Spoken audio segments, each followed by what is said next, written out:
अस्सलाम वालेकुम dear students. आज हमारा टॉपिक है exponential form of complex number. तो exponential form of complex number को करने से पहले आपको पोलर फॉर्म का कॉन्सेप्ट होना चाहिए। अगर आपको उसके बारे में नहीं पता तो नीचे डिस्क्रिप्शन बॉक्स में उसका लिंक डाल रही हूँ, तो उसको पहले जाकर देखें। तो चले हम स्टूडेंट्स अपना exponential form of complex number start करते हैं। Exponential form of complex number में आपके 3 स्टेप्स हैं, जो कि है आपके पास नंबर 1 स्टेप आपके पास है कि आपने अपनी एक कॉम्प्लेक्स नंबर लेना है। सेकंड वन आपने करना है उसको पोलर फॉर्म में कन्वर्ट करना है। स्टूडेंट्स यहाँ देखें, आपका पोलर फॉर्म जौन से वो यूज हो रही है, अगर आपको पोलर फॉर्म का कॉन्सेप्ट होगा देन ही आप यहाँ उसको अप्लाई कर सकेंगे। थर्ड वन फिर आप पोलर फॉर्म से उसको क्या कर लेते हैं, एक्सपोनेंशियल फॉर्म में कन्वर्ट कर लेते हैं। तो चलिए हम डेफिनेशन देखते हैं इसकी। अब डेफिनेशन ऑफ एक्सपोनेंशियल फॉर्म मेरे पास क्या है। The exponential form of a complex number is equal to z is equal to r e raised to power iota theta। अब r हमारे पास क्या होता है स्टूडेंट्स, r हमारे पास होता है, जैसा कि आप सब जानते हैं, r मेरे पास क्या होता है, x का स्क्वायर प्लस y का square is equal to r। इसको हम लोग क्या कहते हैं, r भी कहते हैं, इसको हम लोग मॉडुलस और z भी कहते हैं। हम लोग अपने पोलर फॉर्म में ये पढ़ कर आए हुए हैं।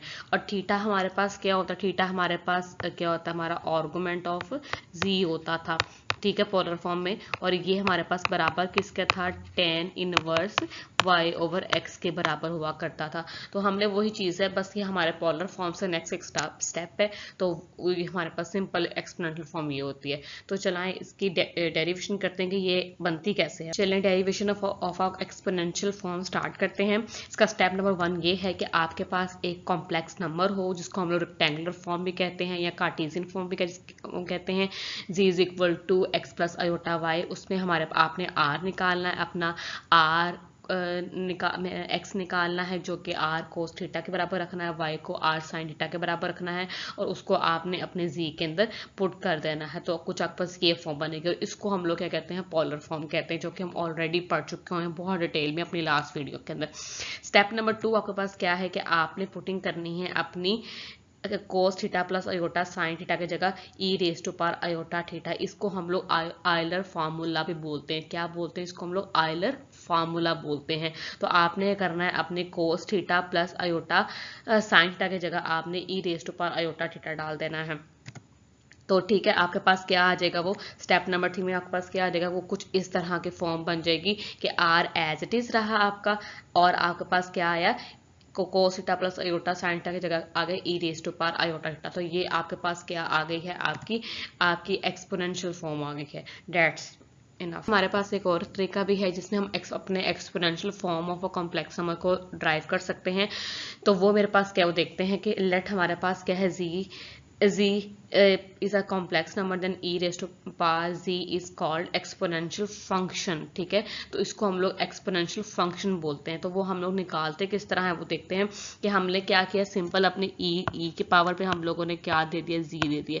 अब z क्या होता है, आपका z होता है x प्लस आयोटा y। अब आपको पता है स्टूडेंट्स क्या होता है मेरे पास, अगर मेरे पास हो, मेरे a की पावर हो आपके पास x प्लस y, तो आप a को x भी कर देते हो, a के ऊपर x भी डाल देते हो, और a के ऊपर y भी डाल सकते हो। ठीक है, तो जिस तरह हम लोग बेसिस सेम पावर ऐड करते हैं, इस तरह अगर हमारे पास आपके पास पावर एक हो तो उसको अलग अलग बेस के ऊपर, सेम बेस के ऊपर डाल सकते हो।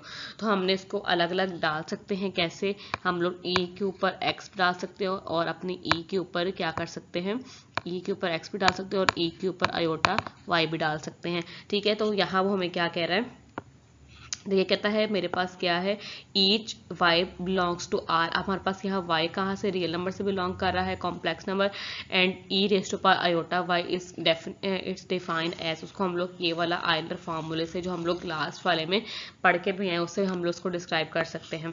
अब वो यहाँ मुझे क्या कहता है कि आपने उसको फॉर्म कन्वर्ट किया। अब उसमें ये जो पहला आपका हिस्सा है, ये वाला, ये जो पहला आपका हिस्सा है, इसको हम लोग क्या कहते हैं, इसको हम लोग रियल पार्ट कहते हैं। ठीक है, अपने आप एक्सपोनेंशियल फंक्शन की, और इसको हम लोग क्या कहते हैं, अपना क्या कहते हैं, इमेजिनरी पार्ट कहते हैं। तो इस लिहाज से अगर देखा जाए हमारे पास, तो इसमें आर्गुमेंट जी क्या आता है, आर्गुमेंट ऑफ एक्सपोनेंशियल फॉर्म क्या आता है, आपके पास y आता है यानी इमेजिनरी ऑफ z आता है, और आपके पास क्या कहते हैं, आपका मॉडुलस क्या आता है, वो रियल पार्ट आता है। अगर आप वैसे भी देखें, अगर इसको हम लोग कन्वर्ट करते हैं अपना, तो ये मेरे पास कुछ इस तरह की फॉर्म, ये आता है e(x) और e⁻i y आता है। तो ये अगर देखें तो मेरे पास r है, और r मेरे पास क्या होता है, मेरा r मेरे पास क्या होता है, मेरा मॉडुलस होता है। r मेरे पास मेरा क्या होता है, मॉडुलस होता है। और ये मेरे पास क्या आता है, ठीक है, और ये मेरे पास क्या आ रहा है, मेरा ये मेरे पास क्या है, ये मेरे अपने थीटा को रिप्रेजेंट करता है, ठीक है, जैसे हम लोग आयोटा थीटा को उसको रिप्रेजेंट करता है। तो मेरे पास क्या आ गया, मेरा आर्गुमेंट आ गया है, आर्गुमेंट ऑफ जी आ गया। तो ये मेरे पास था exponential form of complex number. मैंने इस लेक्चर में इनकी एग्जांपल्स नहीं डाली, इंशाल्लाह नेक्स्ट लेक्चर में इसकी एग्जांपल्स भी हम लोग करेंगे, क्योंकि वीडियो लेंथी हो जाए तो फिर आप लोगों को थोड़ा सा इशू होता है। तो अब तक के लिए इतना ही काफी। तो आपको वीडियो अच्छी लगी हो, इंशाल्लाह नेक्स्ट वीडियो में हम इसके जो सा लेक्चर में हम इसकी एग्जांपल्स करेंगे, और इंशाल्लाह कॉम्प्लेक्स नंबर के बहुत अच्छे से एमसीक्यूज आपके एंट्री टेस्ट वाइज एंड और बोर्ड वाइज जो से एमसीक्यूज भी जरूर आपके साथ डिस्कस करूंगी। तब तक के लिए अल्लाह हाफिज।